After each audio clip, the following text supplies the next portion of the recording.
ক'ত গিলি ঈশান খোৱা না নাখোৱা এইয়া ইফালে ঈশান হাই কোনো ৰেছপন্সে নাই ইফালে একেবাৰে কি হৈছে খোলা খোলা হেল্ল' এইয়া ইফালে আমাৰ ঈশান কি খবৰ ভাল না চবৰে আমাৰো বৰ্তমান ভাল দেই আৰু গা চা একদম ভাল পাইছোঁ মই এতিয়া আৰু ইফালে খাবা লৈছোঁ এটা বস্তু এইয়া ইফালে তাকে এতিয়া দুখাবা লৈছোঁ ঈশানে খালে নেকি 1 চামুচমান না মৌচম খাইছা না নাই তই সি অলপমান খাল মইহে খোৱা নাই এইবাৰ খাং দেই আৰু কি বস্তু হয় দুখাই আছোঁ ৰ এইয়া এইখিনি হৈছে আম আৰু কাঁচা গাখীৰ মিক্স কৰা আছে ইয়াতে মৌচম ঈশানে খালে অলপমান দুইজনো মোৰ কাৰণেহে আছে আৰু নেকি ঈশান না তোৰ আৰু খাব খোজা খা অলপমান খাব খুজিলি ভাল লাগে নেকি খাই কিনে আৰু এইখিনি বস্তু আমি প্ৰত্যেক বছৰে যেতিয়া অম্বুবাচী লাগে সেই অম্বুবাচী লাগি থকাৰ সময়ত খাং অম্বুবাচী লাগি থকা মানে মজা নেকি হেৰি কি কয় 7 দিন হাতোৱাৰ পিছত যে 3 দিন চুৱা লাগে খানা তই পিছত অলপমান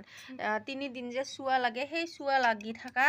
3 দিনৰ যিকোনো একদিনত খালিয়ে হয় বোলে আমি প্ৰত্যেক বছৰে খাং দে কাঁচা গাখীৰ আৰু কি আম নাজানো কিমান দূৰ সত্য বা কিমান দূৰ কি তথাপি বিশ্বাস কিছুমান বস্তু বিশ্বাস কৰি খোৱা হয় না এই কাঁচা গাখীৰ আৰু আম খালে বোলে সাপ কামোৰালে সাপ খুটিয়ালে বিষ নালাগে বুলি কয় সেইকাৰণে খোৱা হয় আৰু আমি প্ৰত্যেক বছৰে খাং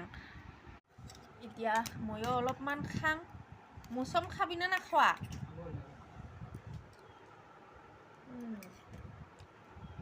যিকোনো একদিনত খালিয়ে হয় মানে চুৱা লাগি থকা দিনকেইদিনৰ ভিতৰত আৰু কি একদিন খালী হয়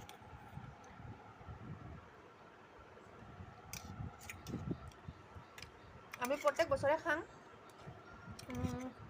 আমি নিজে কি নকৰোঁ এই মন্দিৰ আছে যে আমাৰ ঘৰৰ মন্দিৰত দিয়া হয় সেই তাকে চবেই এইখিনি আমি ঘৰৰ মানুহখিনি মানে পৰিয়ালৰ বংশ পৰিয়ালৰ বা ওচৰৰ পাজৰৰখিনি যাই আহে